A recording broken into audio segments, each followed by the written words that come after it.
Savais-tu que 100% de ta douleur était dans ta tête? Allô, moi c'est Dr Geneviève Nadeau, chiropraticienne, et bienvenue en cette partie 1 de ma super série Au cœur de la douleur, où on va justement parler de la douleur, mais plus particulièrement de la douleur chronique. Pense à ajouter cette vidéo si tu veux revenir plus tard. Ben oui, tu m'aimes peut-être pas après une affirmation comme ça, mais oui, 100% de ta douleur est dans ta tête. Mais s'il te plaît, va pas croire qu'elle n'est pas réelle. Ce que je veux dire, c'est qu'en réalité, 100% de ta douleur est dans ton cerveau. Savais-tu que la douleur était un sens un peu comme celui de la vue ou de l'ouïe?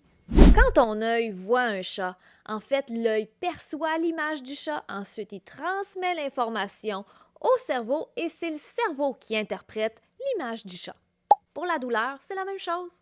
Si tu marches sur une roche, les cellules de ta peau vont percevoir la sensation. Cette information-là va se transmettre par un nerf jusqu'au cerveau, puis c'est le cerveau qui va dire « Ouch! » Alors, c'est quoi la douleur? Ben, c'est simplement notre système d'alarme interne qui est là pour nous informer d'un dommage ou d'un danger potentiel. Ton système d'alarme va s'arranger pour te laisser savoir d'une façon que tu ne peux pas l'ignorer avec la douleur. La douleur, c'est un peu comme le détecteur de fumée dans ta maison qui est là pour t'avertir que la maison est en feu. Alors la douleur, c'est utile, puis c'est ton ami, surtout si c'est une douleur aiguë ou nouvelle. Par contre, la perception de la douleur, ça, c'est pas quelque chose de précis. À part de dire si elle est grande ou petite, elle nous donne pas vraiment d'informations sur la nature des dégâts.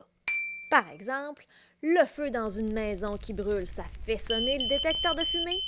Puis une toast oubliée dans un grille-pain qui brûle, ça aussi, ça fait sonner le détecteur de fumée. Deux problèmes différents et pourtant le message c'est le même. Donc maintenant, on le sait que la douleur est nécessaire à notre survie puis elle sert à nous alerter d'un danger. Mais malheureusement, le processus de transmission de la douleur peut parfois bugger.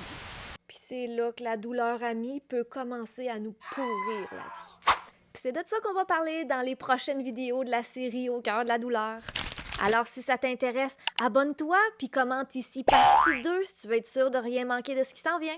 Bye!